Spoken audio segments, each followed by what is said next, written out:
entamer notre méditation d'aujourd'hui, je vous invite à ouvrir vos Bibles dans le livre d'Osée, au chapitre 2, et on lira à partir du verset 14. Osée, chapitre 2, verset 14. Je dévasterai ses vignes et ses figuiers, donc c'est l'Éternel qui parle d'Israël. Gage d'amour, disait-elle, que m'ont donné mes adorateurs, et je ferai un bois que ravagera la bête sauvage. Je lui ferai expier ces jours où elle encensait les Baals, où parée de ses joyaux et de ses atours elle courait après ses amants, et moi elle m'oubliait, dit l'Éternel. C'est pourquoi je veux la séduire en la conduisant dans le désert, et là je parlerai à son cœur. Là je lui rendrai ses vignobles, et la vallée du malheur deviendra comme la porte de l'espérance. Elle y entonnera des chants comme au jour de sa jeunesse, comme au temps où elle sortit du pays d'Égypte. À cette époque, dit l'Éternel, tu m'appelleras mon époux, et tu ne m'appelleras plus mon Baal. Je proscrirai de sa bouche ces dénominations de Baal. Leur nom sera voué à l'oubli. On arrêtera là notre lecture. La semaine dernière, on a médité sur le fait sur l'événement où Jésus fut conduit par l'Éternel, par l'Esprit, au désert. On a vu ensemble qu'il a été parti à la rencontre de l'ennemi, du serpent ancien, du Satan, et donc il est venu occuper une place qui était dévolue au Satan. Dans le texte que nous venons de lire, l'Éternel rappelle, alors on peut prendre évidemment le peuple d'Israël, mais ça peut être aussi chaque âme, chaque être humain peut être concerné par cela. La dernière fois on disait que le bon berger appelait sa brebis du haut de la colline, et que la brebis qui reconnaissait la voix de son berger était attirée par la voix, et qu'il la ramenait dans le bercail, dans le troupeau, pour qu'elle soit mise à l'abri. Ça, c'est le salut. Et dans ce texte d'Osée, l'Éternel rappelle à Israël comme du temps où je t'ai délivré de l'Égypte. Donc rappelle-toi du jour où je t'ai sauvé, où je t'ai sorti du monde, où je t'ai délivré du monde, où je t'ai délivré de Mitzraïm, c'est-à-dire l'Égypte. Et là, on remarque une chose, c'est qu'Israël s'est laissé séduire par d'autres dieux. Elle s'est laissée séduire par des Baals. Elle s'est laissée séduire par des idoles.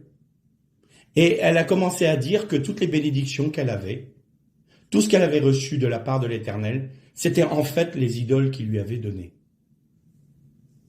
Et là, l'Éternel aurait pu se fâcher d'une manière très forte et dire « Je rejette mon peuple et je ne veux plus entendre parler de lui. » Mais non, ce n'est pas ce qu'il dit. Cela nous montre d'ailleurs que, je fais une petite parenthèse, Israël n'a jamais été rejeté par Dieu. Cette fausse doctrine de la substitution, comme quoi l'Église des païens se substituerait à Israël, c'est faux. C'est faux. Dieu n'a jamais rejeté son peuple. Au contraire, qu'est-ce qu'il a dit ? Je veux à nouveau la séduire. Et donc, que fait-il pour la séduire ? Il la ramène là où elle a appris à le connaître. Je vais la ramener au désert et je vais parler à son cœur. Là, à nouveau, Israël va être ramené à l'endroit où demeure Satan. Mais c'est aussi l'endroit où Dieu parle, comme on disait la semaine dernière, le Midbar, le désert, où il y a de l'eau, il y a de la végétation, c'est le désert de Juda. Et Dieu dit, je vais la mener au Midbar. Et on avait dit la semaine dernière que dans le Midbar, dans le mot Midbar, il y avait le verbe davar, ça veut dire parler. Et donc je l'amène au Midbar et je parlerai à son cœur. Alors il faut qu'Israël se rappelle de ce qu'elle a vécu. Qu'a-t-elle vécu dans le désert, une fois qu'elle est sortie de l'Égypte, la logique aurait été en ligne droite, on va directement au pays de Canaan et on va conquérir le pays au nom de Jésus, ou au nom de Yehoshua, Josué. Là aussi, Josué est une typologie du Messie, qui vient conquérir le royaume. C'est son royaume et il veut amener son peuple dans son royaume. C'est ça le but. Mais non, Israël est resté dans le désert pendant de longues années pour apprendre. Alors, comme on le disait, il y a eu beaucoup de murmures, il y a eu beaucoup de rébellions, il y a eu beaucoup de révoltes, il y a eu des drames, premier d'entre eux, le veau d'or. Déjà, à peine sorti de l'Égypte, on voulait reproduire les cultes égyptiens avec le veau d'or qui n'est d'autre que le culte d'Apis, le dieu égyptien à la tête de taureau, de veau. Et ils se sont dit, puisque c'est comme ça, et qu'on ne sait pas où est l'Éternel parce qu'on n'a pas reçu la Torah encore, Moïse était monté sur la montagne. Et la Bible nous dit, et comme il tardait à revenir, le peuple s'est dit, faisons-nous un Dieu. Parce que Moïse, qui sait s'il n'est pas mort? Qu'est-ce que j'avais dit la semaine dernière? 40. C'est un chiffre, c'est un nombre qui nous parle d'un achèvement de l'épreuve. Et c'est là où tout se décide. C'est là où il y a une prise de position. Eh bien, Moïse devait rester 40 jours et 40 nuits sur la montagne. Et le peuple dit, il tarde à venir. On est au bout des 40 jours. Et les sages d'Israël disent, le peuple a compté les jours à partir du moment où Moshe est sorti du camp. Or, pour Dieu, c'était 40 jours quand Moïse serait arrivé au sommet du Sinaï. Et donc, il avait dit, au bout de 40 jours et 40 nuits, je reviendrai vers midi, le milieu du jour. Le milieu du jour étant passé, le peuple s'est dit, il ne reviendra plus. Ça se trouve, il est mort. Et là, vous avez encore une fois la voix du serpent qui dit, Dieu a-t-il réellement dit qu'il reviendrait? Mais l'homme qui est monté sur la montagne, il est mort là-haut. Ça fait 40 jours et 40 nuits, tout. Il a pu rencontrer un animal sauvage. Il a pu tomber d'un rocher. Il est mort. Ne l'attendez plus. Il est où votre Dieu? Aaron, on a quelque chose à te dire. Nous voulons un Dieu qui marche devant nous pour nous conduire dans le pays de la promesse. Voici toute l'or et tous nos bijoux. Fais-nous un Dieu. Et Aaron, assez surprenant, sa réponse à Moshe quand Moshe est revenu, il dit, j'ai pris de l'or, je l'ai jeté dans le feu, et il en est ressorti ce veau, comme si c'était miraculeux. Lisez bien le texte, vous verrez, c'est assez impressionnant. J'ai jeté l'or dans le feu, et voilà ce qui en est ressorti. Comme s'il n'était pas fondamentalement en partie prenante dans l'affaire. Non, tu es idolâtre, Aaron. Tu as commis une faute grave en Israël. Pourquoi as-tu accepté de répondre ainsi au peuple qui te demandait une idole? Bien sûr que l'Éternel voulait marcher devant son peuple pour l'amener dans le pays de la promesse. Mais à cause de cette idolâtrie, maintenant, l'Éternel ne sera plus avec vous au milieu du camp. Parce que s'il est au milieu du camp avec vous, il va vous détruire. Mais il fera aller avec vous son ange qui vous conduira dans le pays de la promesse. Et à partir de là, la tente d'assignation était hors du camp pendant un moment. Vous imaginez le drame pour Israël. La tente d'assignation était hors du camp. Dieu ne vivait plus au milieu de son peuple. Donc le veau d'or, ça a été ça. Et là, je vous avais dit, les premières tables de la loi, c'était la bonne Torah du Messie, la bonne interprétation, la voix. Vous savez que dans le judaïsme, il y a la voix de Hillel, la voix de Gamaliel, la voix des Sadducéens, la voix des pharisiens. On appelle ça la halacha. La halacha des Sadducéens, la halacha des pharisiens. Et à l'époque de Jésus, ce n'était pas une église qu'il a fondée. Il n'a jamais fondé une église, Jésus. Jésus a dit à Pierre, sur la révélation que tu as donnée, j'établirai ma maison de prière. Halakha. Et on était dans les Juifs des premiers siècles qui ont reconnu le Messie, suivaient la halakha du Yeshua, du Rabbi Yeshua. Donc il n'y a pas eu de christianisme qui a été inventé à ce moment-là. Le terme chrétien est venu de Romains et de Grecs pour se moquer de ceux qui suivaient la halakha de Yeshua, les ont appelés chrétiens pour dire qu'ils étaient des petits Christ parce qu'ils suivaient le Christ. D'ailleurs, chrétien vient de Christos et Christos est un mot grec. Alors que en hébreu, le Messie se dit Mashiach. Et donc, ils suivaient la halakha du Messie. Et c'était les 2 premières tables de la loi. C'était la bonne interprétation. C'était comme ça qu'il fallait agir et se comporter de manière à ce que l'ensemble du peuple soit un peuple de sacrificateurs. Mais voilà, le veau d'or est arrivé. L'idolâtrie est rentrée dans le peuple. Alors ces tables de la loi ont été brisées par Moshe. Et ils ont reçu une autre loi. La même sur les tables, bien sûr. Les 10 paroles étaient exactement les mêmes. Mais la différence, c'était l'interprétation. Parce que dans l'interprétation, était intégré le fait du péché du peuple.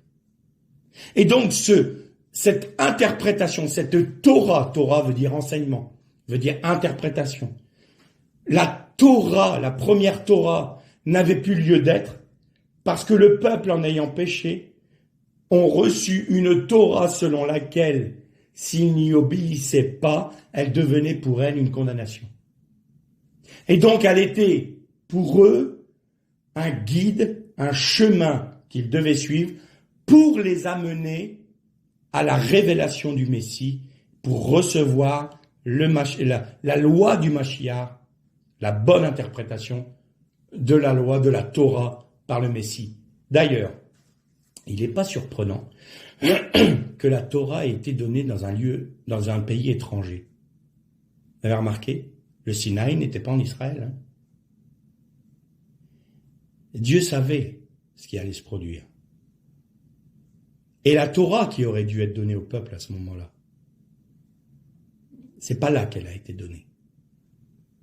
La bonne halakha de la Torah a été donnée sur ce qu'on a communément l'habitude d'appeler la montagne des béatitudes, où Jésus nous est rapporté de 5 discours de Jésus, où il expliquait aux foules, vous avez entendu dire ceci, ceci, cela, mais moi je vous dis. C'est-à-dire que je vous donne la bonne halakha de la Torah. Recevez cette Torah du Mashiach sur la montagne. Il ne nous a pas dit laquelle, mais elle était en Israël, celle-là.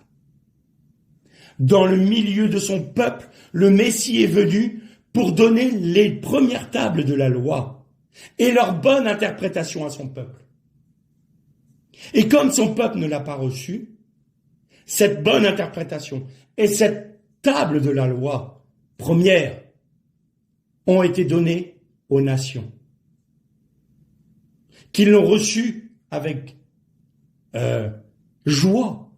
D'ailleurs, c'est Jésus qui dit, dans une de ses paraboles, vous étiez les fils de la promesse, vous deviez recevoir l'héritage, mais comme vous l'avez dédaigné, alors je l'ai donné à des étrangers, et les étrangers l'ont reçu avec joie. C'est ce que disait Jésus.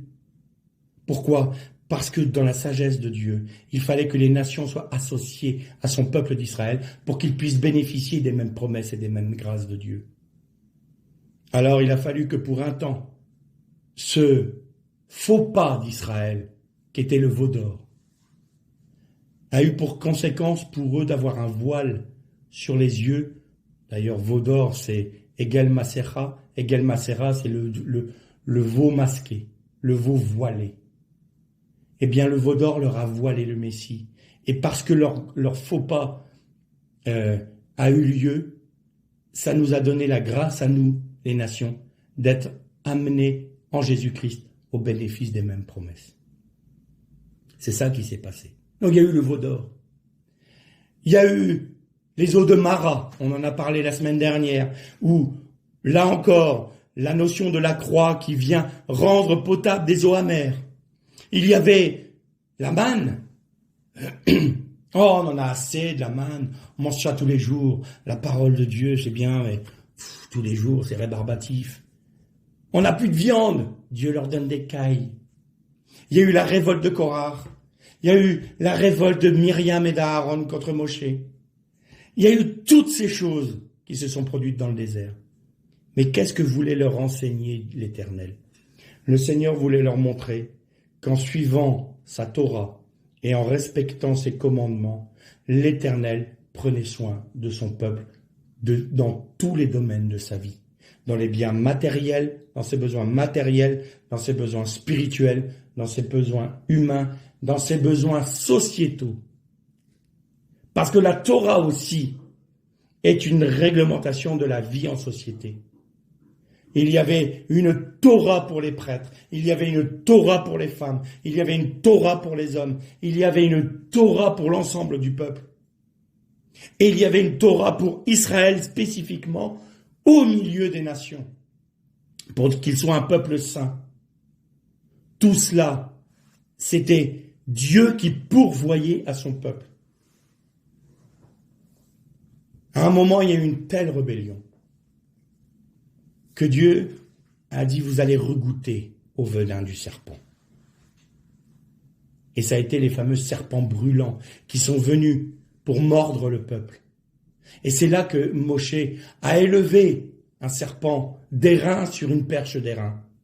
Et tous ceux qui regardaient le serpent étaient guéris. Pourquoi?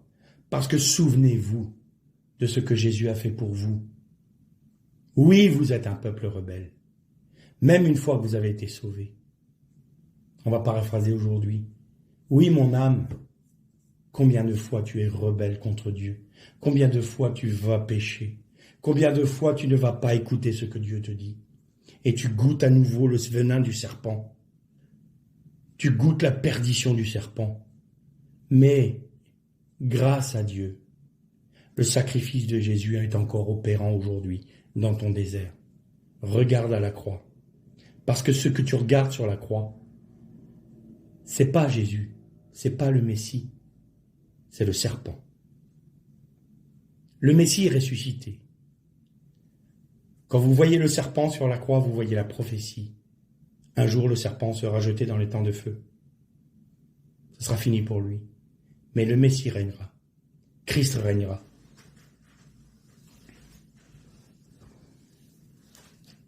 Ils sont arrivés aux portes du pays de la promesse. Et là, Josué envoie des espions. Et sur les 10 espions envoyés, 8 reviennent en dénigrant le pays. En disant, la promesse que Dieu nous a faite, on n'y croit pas vraiment, nous. Vous savez pourquoi? Ah, il y a des choses vraies. Il est découlant de lait et de miel. Il y a des grappes de raisin où il fallait 2 personnes pour pouvoir les porter. C'est un pays riche, un pays verdoyant, magnifique. Mais dedans, il y a des fils d'Anak. Il y a des fils des géants, des Néphilim. Comment voulez-vous? On paraissait à leurs yeux comme des sauterelles. Et l'Éternel qui est là, il dit, mais enfin, je vous ai démontré dans toute votre péripétie du désert que j'étais avec vous, que à chaque fois que vous vous teniez dans ma présence, je vous délivrais. Rappelez-vous d'Amalek. Quand Amalek est venu sans raison attaquer le peuple par derrière, il s'attaquait à ceux qui étaient les plus faibles, à ceux qui avançaient le moins vite. Il n'est pas franc du collier. Amalek, c'est le Shatan fait homme. Amalek, c'est le peuple du serpent.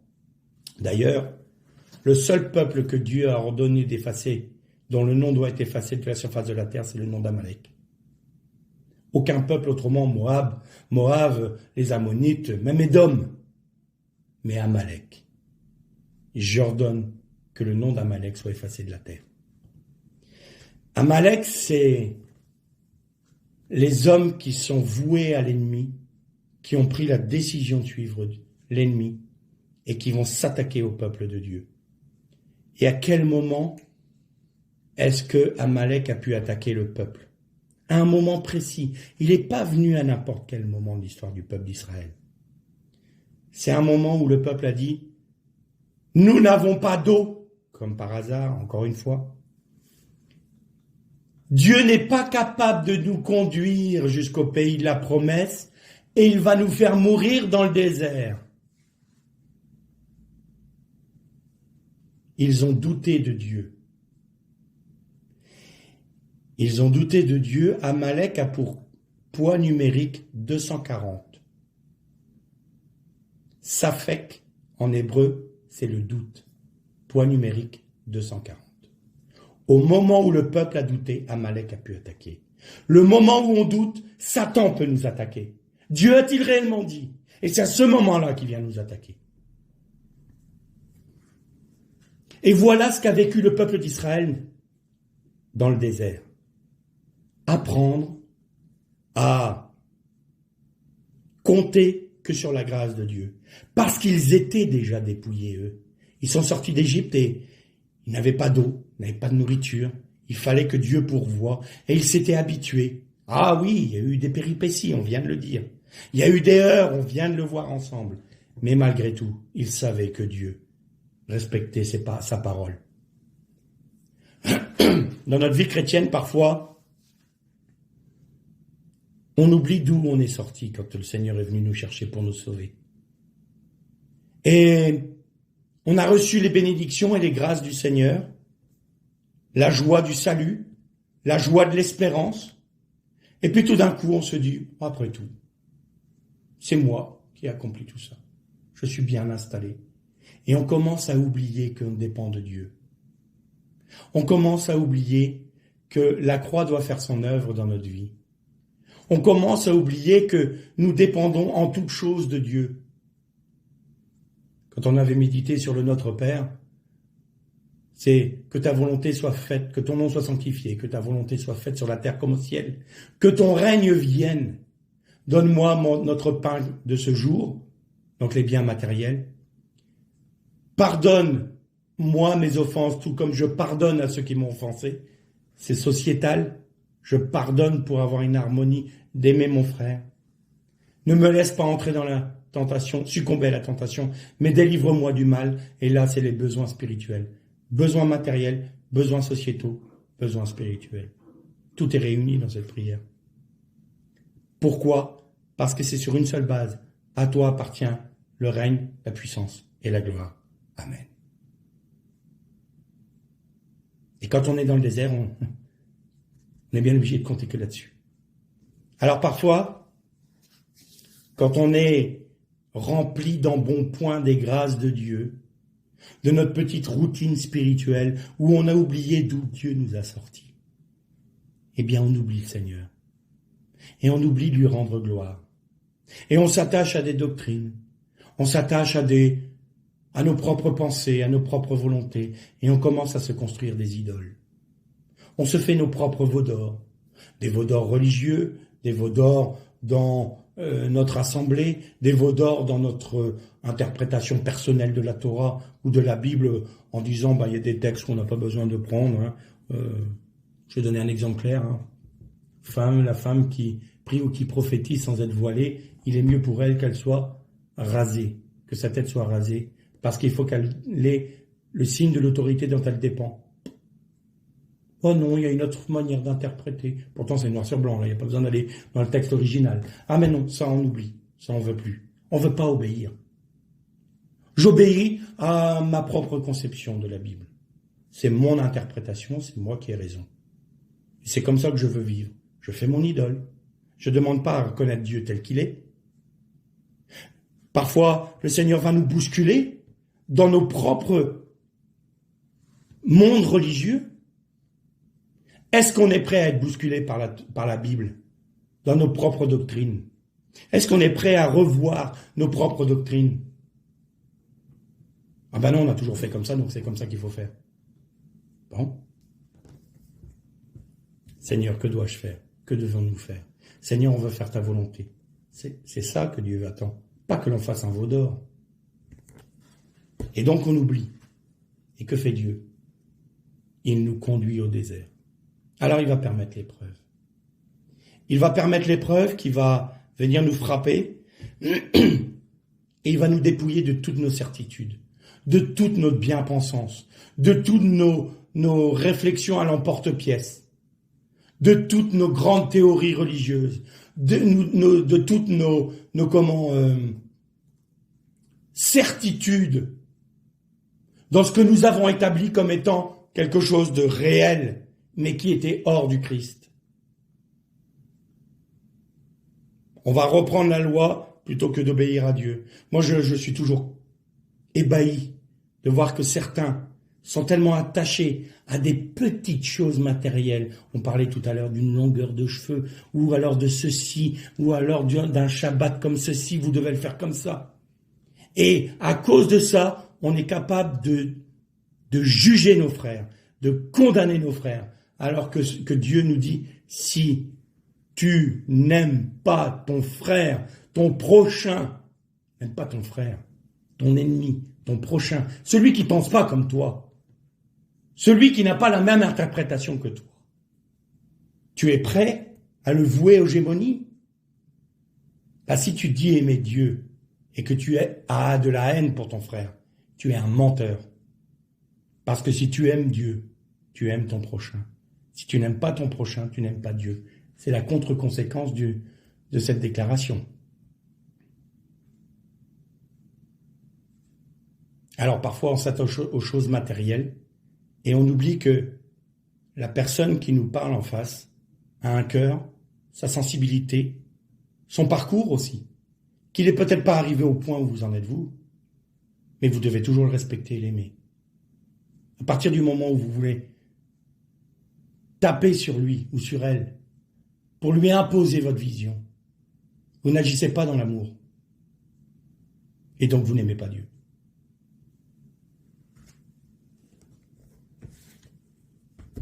La loi d'Hillel, c'est ne fais pas, la règle d'or du judaïsme, c'est la loi d'Hillel. Ne fais pas aux autres ce que vous ne voudrez pas qu'on te fasse. Et Jésus l'a repris au positif. Faites du bien à votre prochain, comme faites la même chose à votre prochain que ce que vous aimeriez qu'on vous fasse. Il l'a remis au positif. Non seulement vous ne faites pas du mal à votre prochain comme vous n'aimeriez pas qu'on vous fasse, mais plus que ça, faites-lui du bien, comme si c'était pour vous, comme si c'est ce que vous aimeriez qu'on vous fasse. Faites-le pour lui, même pour votre ennemi. Eh bien ça ne peut pas se faire si la croix n'agit pas dans un cœur. Parce que si la croix n'agit pas dans un cœur, on a envie de tuer l'autre.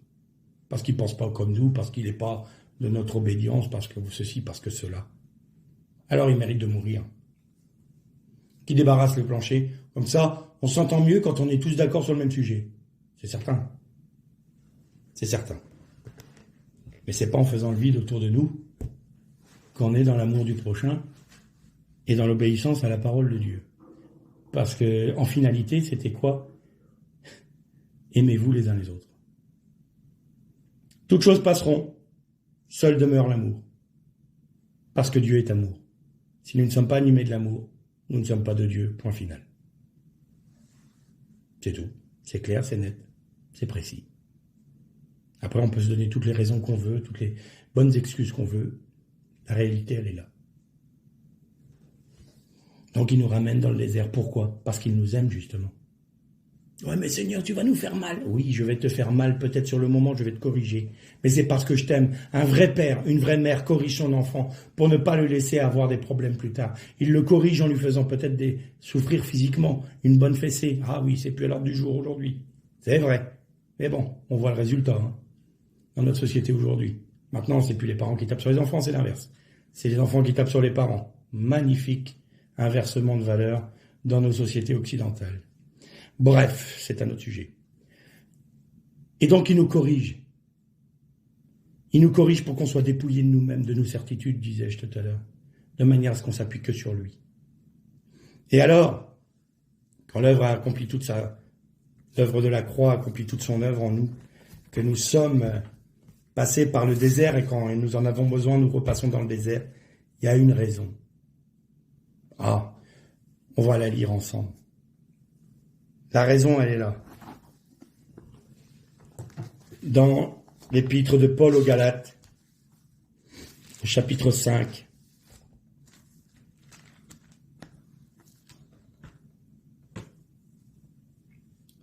Et on va lire à partir du verset 13. Frères, vous avez été appelés à la liberté. Seulement ne faites pas de cette liberté un prétexte de vivre selon la chair. Mais rendez-vous par la charité serviteurs les uns des autres. Car toute la loi est accomplie dans une seule parole. Dans celle-ci, tu aimeras ton prochain.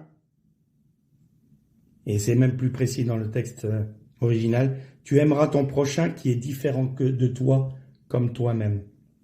Mais si vous vous mordez et vous dévorez les uns les autres, prenez garde que vous ne soyez détruits les uns par les autres. Je dis donc marchez selon l'esprit, et vous n'accomplirez pas les désirs de la chair, car la chair a des désirs contraires à ceux de l'esprit, et l'esprit en a de contraires à ceux de la chair. Ils sont opposés entre eux, afin que vous ne fassiez point ce que vous voudriez. Que vous ne fassiez pas ce que vous voudriez. C'est clair, hein? Si vous êtes conduits par l'esprit, vous n'êtes point sous la loi. Or, les œuvres de la chair sont manifestes. Ce sont l'impudicité, l'impureté, la dissolution, l'idolâtrie, la magie, les inimitiés, les querelles, les jalousies, les animosités, les disputes, les divisions, les sectes, l'envie, l'ivrognerie, les acceptables et les choses semblables. Je vous dis d'avance, comme je l'ai déjà dit, ceux qui commettent de telles choses n'hériteront point du royaume de Dieu. Mais les fruits de l'esprit, c'est l'amour, la joie, la paix, la patience, la bonté, la bénignité, la fidélité, la douceur, la tempérance. La loi n'est pas contre ces choses. Ceux qui sont en Jésus-Christ ont crucifié la chair avec ses passions et ses désirs. Si nous vivons par l'esprit, marchons aussi par l'esprit. Eh bien, quand nous avons appris à dépendre de Dieu, à nous laisser façonner par lui, par l'œuvre de la croix, par l'œuvre du désert, eh bien, toutes les animosités, toutes les querelles, toutes les divisions font place à quoi? À l'amour, la tempérance, à la magnanimité. Ça veut dire quoi? Ça veut dire je vais pardonner, même à celui qui ne m'a pas demandé pardon. Moi, je veux bien je veux bien pardonner à tel frère. Mais d'abord, il faut qu'il vienne me voir et me demande pardon. Hein. Faut quand même qu'il ait sa petite dose d'humiliation avant d'être pardonné. Non, pardonne déjà. Pardonne-lui vraiment. Je peux pas. Non, c'est vrai, on peut pas. Il n'y a qu'à travers l'œuvre de la croix qu'on puisse le faire. Il n'y a que la vie du Christ en nous qui puisse produire un tel chamboulement dans notre être, dans notre humanité si déchue. Il n'y a que la vie du Christ. Et pour qu'elle se manifeste, il faut que la chair demeure crucifiée. Celui qui est en Christ a crucifié la chair et ses passions. La chair et ses passions. Alors nous, on va penser aux passions, c'est penser de débauche, passion de toutes sortes. Non. Regardez les querelles comme parfois elles sont passionnées. Les discordes sont issues de passion. Ça aussi. La passion est à l'origine de nos querelles, de nos divisions, de nos partis pris. Et quand on vit par l'esprit, on passe par-dessus ça. Pourquoi? Parce que par la puissance du Saint-Esprit, ce qui est de la chair est consumé. Et il révèle Christ en nous. Il produit la vie du Christ en nous. Et alors, la vie du Christ se manifeste. Question concernant le pardon. Est-ce que vous êtes pardonné par le sacrifice de Jésus? On va me répondre oui. Bien. Est-ce que Jésus a attendu que vous lui demandiez pardon pour être crucifié sur la croix? La réponse est non. Il nous a d'ores et déjà pardonné avant même que l'on soit né. Et nous, on attendrait qu'un frère vienne s'humilier devant nous pour lui pardonner? On a un problème là. Mieux que ça, pendant que les Romains étaient en train de le clouer sur la croix, Jésus disait, Père, pardonne-leur, ils ne savent pas ce qu'ils font. Ils ne mesurent pas l'étendue de l'horreur qui est en train de se commettre là. Ils mettent à mort un juste. Plus que ça, la croix c'était la punition la plus avilissante dans l'Empire romain. Mais dans le monde juif, c'était une malédiction carrément. Maudit soit celui qui est pendu au bois. Il est une source de malédiction pour tout le pays. Jésus a été fait malédiction. Tout ça pour qu'un jour, un gars qui ne méritait rien, qui s'appelait Philippe de Houx, puisse dire « Seigneur, je te loue parce que tu m'as pardonné avant même que je te demande pardon. Et parce que tu as agi comme ça, j'ai ton pardon et je peux vivre par ta grâce. » Si nous sommes animés de l'Esprit du Christ, si nous vivons par la vie du Christ, nous produirons les mêmes fruits que le Christ.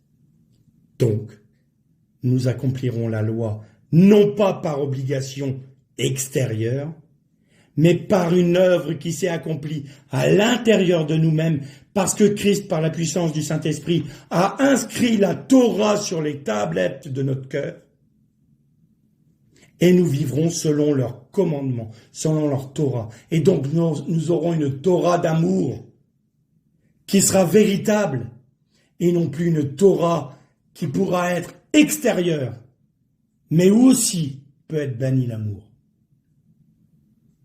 On peut respecter toutes les mitzvot, on peut respecter toutes les lois de Moshe et ne pas aimer son frère. Et Jésus a dit, non, le véritable accomplissement de la Torah, c'est résumé en 2 commandements. Tu aimeras le Seigneur ton Dieu de toute ton âme, de toute ta force, de toute ta pensée. Et le second qui lui est semblable, tu aimeras ton prochain comme toi-même. Voilà la loi et la Torah. Et ça, c'est inscrit dans notre cœur par la puissance du Saint-Esprit, par la vie du Christ qui est en nous. Celui qui est en Christ a crucifié la chair et ses passions. Alors maintenant, il nous incombe à nous de vivre et de marcher selon l'Esprit, afin que se manifeste à travers nous la vie du Christ qui accomplit la Torah. L'Er le Shalom.